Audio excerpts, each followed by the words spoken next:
we didn't do anything wrong but somehow we lost. Jadi kita tidak melakukan suatu kesalahan tapi tiba-tiba kita kalah.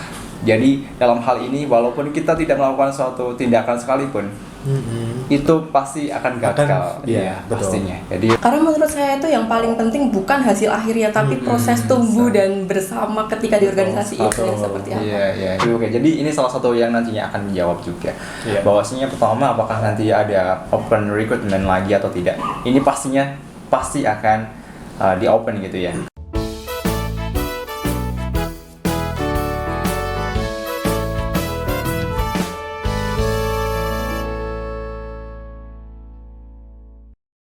Hai mahasiswa UT Surakarta, selamat datang di Potsuka, podcastnya UT Surakarta dalam segmen Ruang Mahasiswa. Nah, kali ini kita akan membahas dalam tema mengenai lebih dekat dengan Ormawa UT Surakarta. Dan hari ini kita sudah kedatangan tamu spesial tentunya ya. Mungkin bisa memperkenalkan diri dulu. Halo. Hai. Ini dari Ormawa betul ya? Iya, betul. Oke. Mungkin bisa kenalan diri dulu. Baik, terima kasih atas kesempatannya sudah diundang ke podcast ini. Dan perkenalkan, nama saya Kerendil Abdullah selaku Ketua Ormawa. Di sini sebagai mahasiswa juga di PWK, yaitu Perencanaan Wilayah Kota semester 5 ini. Dan juga di sini saya tidak sendiri, Mas. Ini juga ada juga rekan saya di Ormawa. Mungkin bisa memperkenalkan diri. Halo, aku Aida Rahmawati.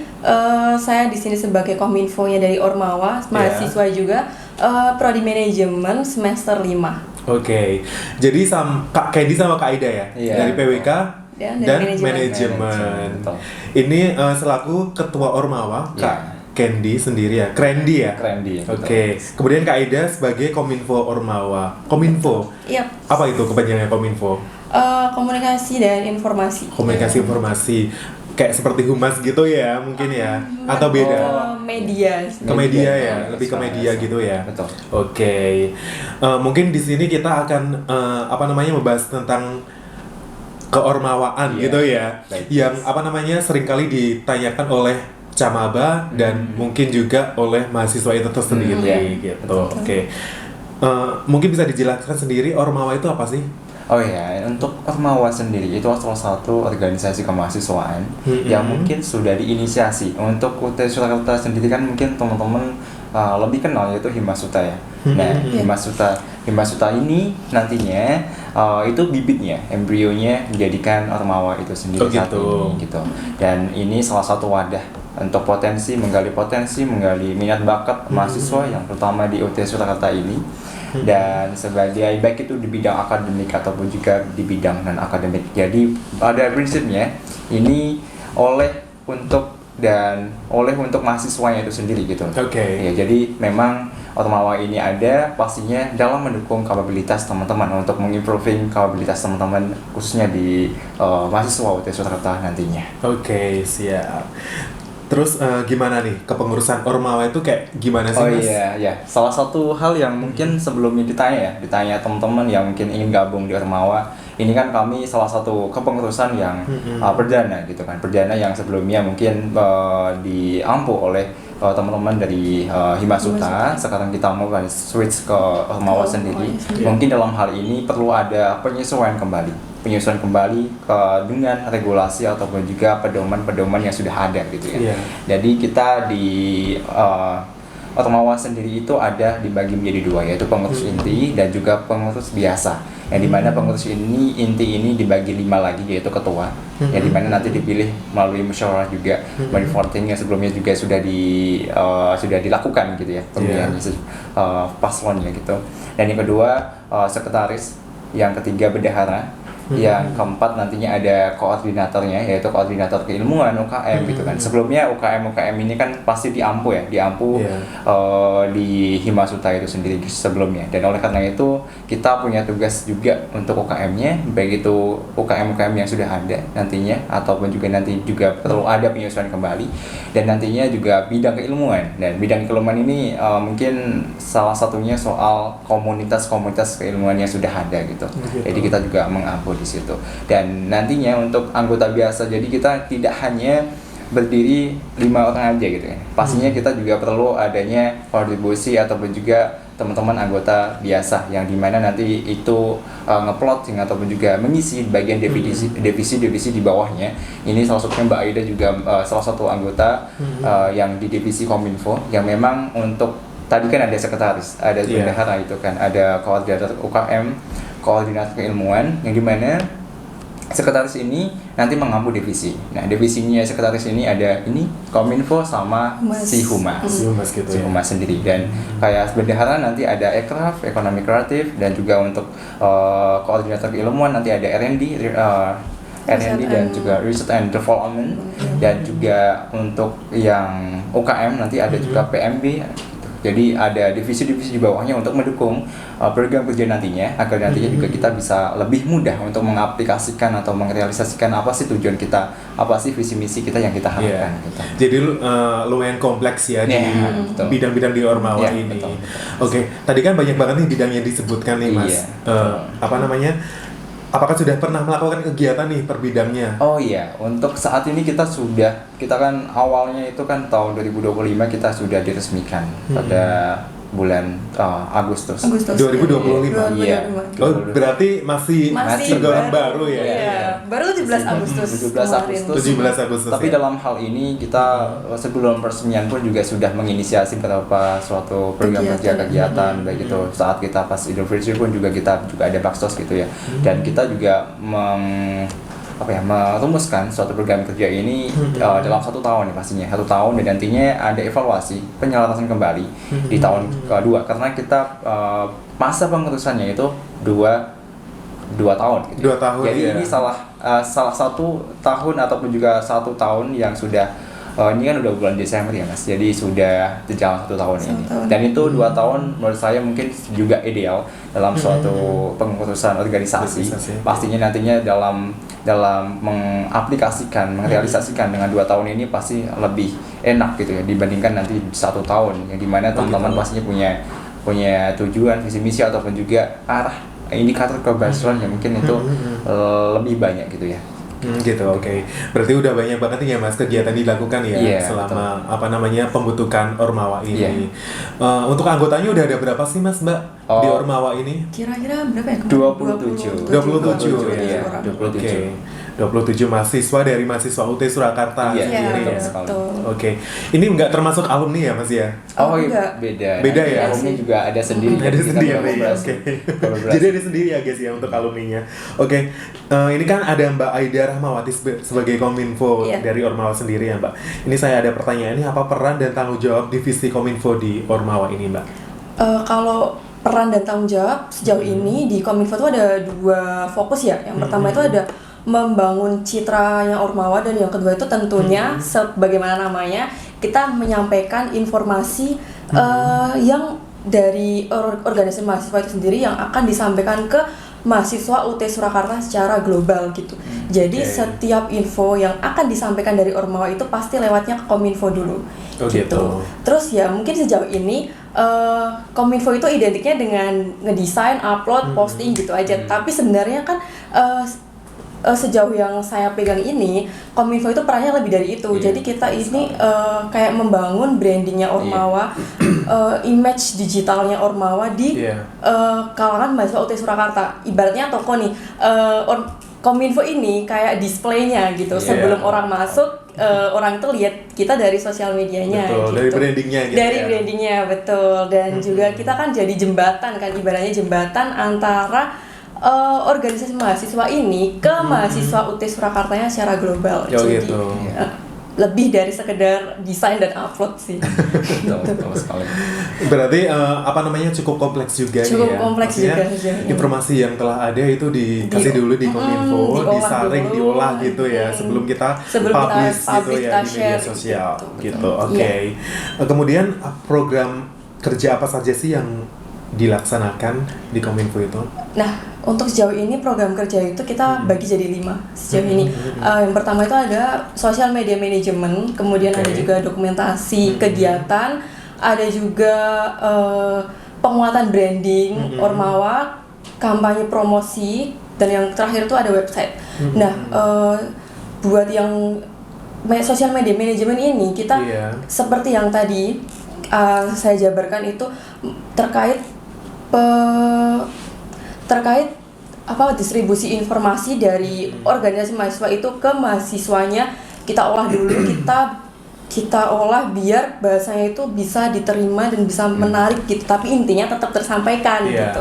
Kemudian dokumentasi itu kayak mencakup dokumentasi kegiatan yang baik dari Ormawa ataupun dari UT Surakarta yang melibatkan kita akan dokumentasi dan akan kita share gitu. Terus yang penguatan branding itu seperti pembuatan ID card, PDH seperti yang saya pakai ini, dan banner ataupun merchandise dan lain-lain ya buat kaos gitu buat memperkuat branding kita sebagai Ormawa UT Surakarta ini. Terus ada kampanye promosi.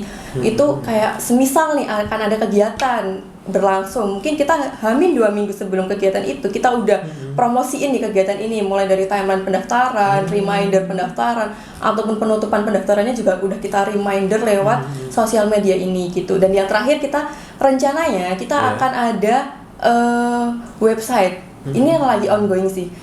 Dan di website ini rencananya kita akan share lebih banyak informasi mengenai organisasi mahasiswa ini, mengenai UT juga. Kayak kalau di website kan lebih banyak info yang bisa kita publish ya daripada di sosial media gitu. Jadi harapannya ketika website ini berjalan, kita bisa share lebih banyak lagi info, lebih detail lagi, sehingga mahasiswa nggak cuma lewat sosial media aja nih dapat infonya, tapi juga lewat website juga. Oh, berarti ada alternatif lain gitu. Ada alternatif lain. Komplit gitu ya, Kak ya. Oke, di Kominfo ini kan sebegitu banyak kompleks sub-bidang lagi yang di dalam Kominfo itu ya. Nah, apakah harus mahasiswa yang bisa desain kah, bisa fotografi kah, atau mahasiswa yang berbakat dalam bidang itu yang bisa masuk dalam divisi Kominfo itu, atau gimana nih? Sebenarnya enggak sih, kita enggak ada spesifik kayak mahasiswanya itu harus jago desain, jago fotografi, enggak, karena di dalam Kominfo ini intinya kita belajar bersama, belajar bareng. Iya, BTW kita berdua ini alumni Kominfo. Kita satu tim di Himasuta. Sama divisinya sama. Berarti belajar bareng-bareng gitu bersama, ya. iya. Secara otodidak atau mungkin ada mungkin dari alumni yang membantu untuk dari bidang Kominfo ini untuk konsultasi gimana cara bikin desain yang bagus dan lain sebagainya gitu, Mbak. Nah, kebetulan dulu waktu di Himasuta itu saya dan teman saya itu ada yang emang udah passionate di bidangnya. Gitu ya. Jadi ketika ada anggota yang kita nih masih awam loh, kita belum terjun ke situ. Jadi teman yang udah passionate itu tadi dia bisa membantu mengarahkan temennya yang mungkin belum menguasai, kita belajar bareng di sana. Gitu ya. Berarti membantu untuk membimbing secara langsung begitu ya. Keren banget nih. Apa sih tantangan yang dihadapi di divisi Kominfo ini dalam menjalankan tugasnya, dan gimana sih cara mengatasinya, Mbak? Kalau jauh ini kan menurut saya tantangan yang sering kita hadapi itu ada di waktu dan komunikasi. Karena setiap kegiatan kan butuh dokumentasi dan publikasi ya. Dan sejauh ini tuh kayak dokumentasi dan publikasi itu berpacunya sama waktu. Jadi kita harus cepat nge-share infonya. Gitu. Jadi dan apalagi tim Kominfo kan juga punya kegiatan lain itu selain itu. Jadi ya kita harus saling backup buat ngejar waktu uploadnya, ngejar waktu publikasinya gitu. Kita saling backup, saling komunikasi, dan kita saling bantu nih, mana yang bisa dibantu, mana yang bisa di backup gitu. Jadi kita harus ada pembagian job desk-nya yang jelas gitu. Oke. Mungkin dari kendalanya dari segi anggota sendiri masih sedikit atau bagaimana, Mbak? Kalau di Ormawa sendiri kan kebetulan Kominfo-nya ada 3. Ada 3 ya? Dan sejauh ini untuk 3 orang itu sudah cukup untuk membackup kebutuhan Kominfo sih. Sudah cukup. Cukup. Tapi tidak membuka kemungkinan untuk menambah anggota baru gitu ya, Mas ya. Oke, setelah kita membahas tentang divisi-divisi di Ormawa, bidang-bidang di Ormawa ini, kemungkinan ada menambah untuk anggota baru nggak nih? Nambah nih, Pak. Dan untuk anggota barunya apakah harus mahasiswa yang mempunyai beasiswa nih? Iya, betul sekali. Itu salah satu pertanyaan dari teman-teman ya yang sering ditanyain ya. Terutama buat teman-teman pengurus yang saat ini mengampu di sini. Jadi salah satu pertanyaan yang kami kadang bosen ya. Oke, jadi ini salah satu yang nantinya akan menjawab juga. Bahwasanya pertama, apakah nanti ada probabilitas ya, peluang, apakah nanti ada open recruitment lagi atau tidak. Ini pasti akan di open gitu ya, karena kebetulan kita kan perdana, pastinya dengan sumber daya yang ada kita mengoptimalisasikan hal itu. Oleh karena itu, dengan itu kan pasti kita berjalan waktu, itu pasti kita ada suatu dinamika yang ada. Jadi kita pastinya nanti akan menyesuaikan hal itu dengan regulasi yang ada. Memang kita open recruitment itu 2 tahun sekali. 2 tahun sekali. 2 tahun sekali. Dan itu nantinya ada website khusus buat kemahasiswaan yang nantinya akan teman-teman itu bisa nge-apply di sana, dan nanti ada timnya juga memvalidasi hal itu gitu Mas. Jadi kemungkinan nanti teman-teman yang di sini ya, teman-teman yang menunggu nanti info lagi ya. Nanti saya pasti tunggu aja update di laman Instagram kami Ormawa atau juga UT nantinya. Ditunggu saja nanti informasi terkait dengan open recruitment itu sendiri gitu ya. Dan terkait dengan tadi ya, apakah untuk yang gabung kepada Ormawa ini, apakah cuma privilege kepada beasiswa? Tentu saja tidak teman-teman semuanya. Jadi teman-teman semuanya yang mahasiswa umum ataupun juga yang punya interesting nih kepada kemahasiswa atau organisasi yang ada di UT ini, teman-teman bisa ikut nantinya.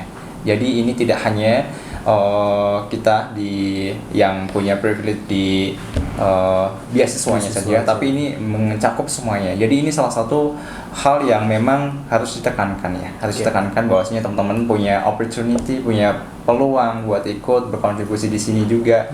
Dan pastinya nantinya kita harapannya bisa building bareng, bangun Ormawa bareng, dan juga bisa membangun visi misi yang sudah kita sepakati dari awal.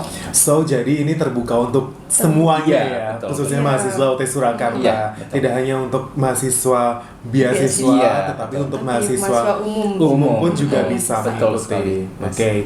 Apakah ada ini Mas, syarat. Untuk batas-batasan dan syarat untuk gabung di Ormawa, dan gimana sih cara gabung di Ormawa itu? Oh iya, untuk syarat ataupun juga kriteria khusus, kalau teman-teman pengurus inti ya, yang sebelumnya memang itu yang mengampu koordinatornya, misalnya itu sebagai headnya ataupun juga bagian yang memang mengkoordinasi di bawah divisi-divisinya, itu memang ada kriteria khususnya.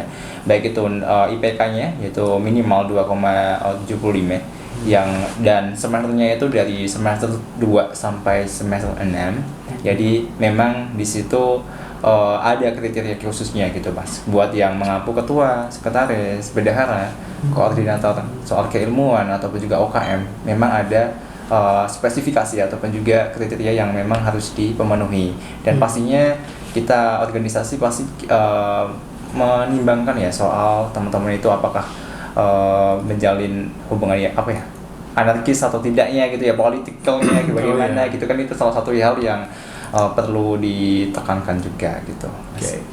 Berarti untuk cara bergabungnya itu kita harus nanti dari Ormawa sendiri akan membuka link ya di media sosial ya. Dan di situ ada persyaratan-persyaratan yang harus dilengkapi, terutama buat pengurus inti yang memang nantinya akan mengampu. Kalau jumlah anggota itu dibatasi nggak sih Mas? Kalau jumlah anggota biasa itu tidak dibatasi. Jadi teman-teman itu bisa langsung uploading ataupun juga mengajukan di websitenya kemahasiswaan nantinya untuk divalidasi terlebih dahulu gitu ya. Jadi dari anggota biasa ini kan kita pasti membutuhkan tadi ya divisi-divisinya yang mungkin membantu kita ya. Jadi oleh karena itu nanti juga perlu diseleksi kembali. Iya betul sekali, diseleksi kembali. Gitu. Oke, Mbak Aida dan Mas Krendy, kita sudah ada di penghujung acaranya, nggak kerasa ya kita udah ngobrol-ngobrol dari tadi ya. Mungkin terakhir nih, apa sih harapan untuk Ormawa saat ini? Ini mungkin Ormawa itu salah satu organisasi ya di universitas terbuka yang sudah ada saat ini, pastinya dengan positioning itu, dengan jabatan ataupun juga dengan tanggung jawab itu, pastinya bisa tadi ya kita fungsional soal bagaimana bisa membangun impact-nya kepada mahasiswanya, untuk mahasiswanya itu sendiri pastinya. Oleh karena itu dengan adanya Ormawa ini, harapannya dengan visi misi, tujuan dan juga fungsional yang sudah ditetapkan ini bisa terlaksana gitu Mas. Baik itu short term ataupun juga long term nantinya impact-nya. Dan nantinya pasti kita juga tidak hanya berorientasi di hanya short term aja di nantinya di masa kuliahnya saja, tapi juga ingin teman-teman itu nantinya sesuai dengan minat bakatnya juga nanti pas sudah selesai kuliah. Jadi sudah punya bayangan nih, baik itu nanti ke bidang keilmuannya yang mau difokusin kemana. Betul. Dan juga ada suatu brandingnya ataupun juga ada minat bakatnya. Misal nih Mbak Aida mungkin minat bakatnya di soal marketing ataupun juga media sosial, pastinya nantinya mau kemana nih? Sudah ada bekalnya gitu ya. Betul. Jadi kita ingin membangun lingkungan yang emang mendukung tujuan teman-teman kemana nih gitu ya. Ini salah satu hal yang mungkin digalakkan juga dari UT juga ya yang sebelumnya gitu. Dan ini jadi insentif juga, jadi suatu hal yang kelebihan kita juga sebagai mahasiswa UT, bagaimana kita tadi salah satu manajemen waktu, manajemen resikonya bagaimana, dan juga bisa mendukung balancingnya juga ya, balancing antara kerja, antara kuliah, dan juga bagaimana kita melihat suatu peluang yang ada saat ini gitu ya. Itu menjadi salah satu hal yang perlu ditekankan terutama buat teman-teman mahasiswa, dan pastinya nanti adanya Ormawa ini bisa membantu teman-teman yang memang nanti perlu ada hal-hal yang perlu didukung ya, lingkungannya, yaitu salah satu hal yang paling urgent pastinya.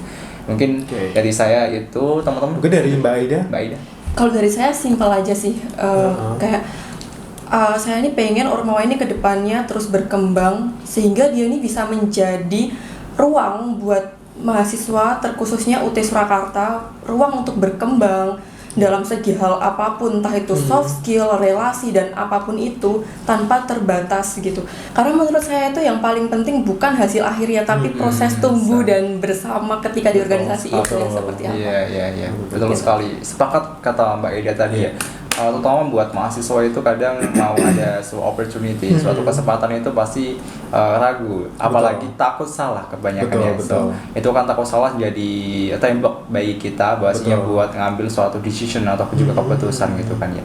Jadi oleh karena itu dengan teman-teman ini ada Mbak Aida dan juga teman-teman semua ini menjadi penyongkong kita semuanya untuk mengambil suatu keputusan yang nantinya bisa ikut berkembang ya nantinya. Jadi ini salah satu hal yang perlu saya mungkin juga ada quotes ya Mas yang sebelumnya memang jadi prinsip hidup saya ya. Itu salah satu quotes yang dimana we didn't do anything wrong but somehow we lost. Jadi kita tidak melakukan suatu kesalahan tapi tiba-tiba kita kalah. Jadi dalam hal ini walaupun kita tidak melakukan suatu tindakan sekalipun itu pasti akan gagal pastinya. Jadi oleh karena itu pasti kita di Ormawa ini akan semoga ikan lebih solid lagi ke depannya dan bisa berkontribusi sesuai dengan topoksinya gitu Mas. Amin gitu ya. Wah keren banget nih. Thank you ya Mbak Aida dan Mas Krendy udah datang di Potsuka. Jangan kapok-kapok nih datang ke sini, nanti share-share lagi mengenai Ormawa. Oke, luar biasa banget ya. Thank you banget Mas Krendy dan Mbak Aida. Mungkin terakhir nih ada tagline nggak nih? Ada dong. Ormawa ini. Di Ormawa ini ada tagline ya. Memang kita punya yang buat bikin semangat biasanya. Oke. Ya, mungkin bisa ngadep kamera sebelah mana nih? Sebelah situ. Oke. 1, 2, 3 nanti kalau saya bilang Ormawa nanti Jaya gitu ya. Gitu ini ya. Menggerakannya? Biasanya pakai ini. Gitu. Iya, ini ya. Jaya. Oke. 1, 2, 3. Ormawa Jaya.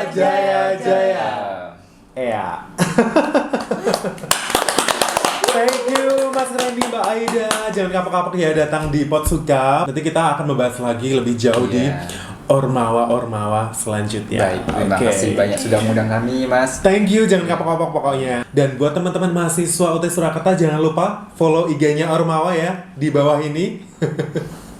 Dan thank you banget yang udah nonton Potsuka, podcastnya UT Surakarta. Jangan lupa like, komen. Kita mau bahas apa lagi nih di segmen selanjutnya. Dan subscribe, oke? Dan sampai jumpa di podcast selanjutnya. And see you, bye!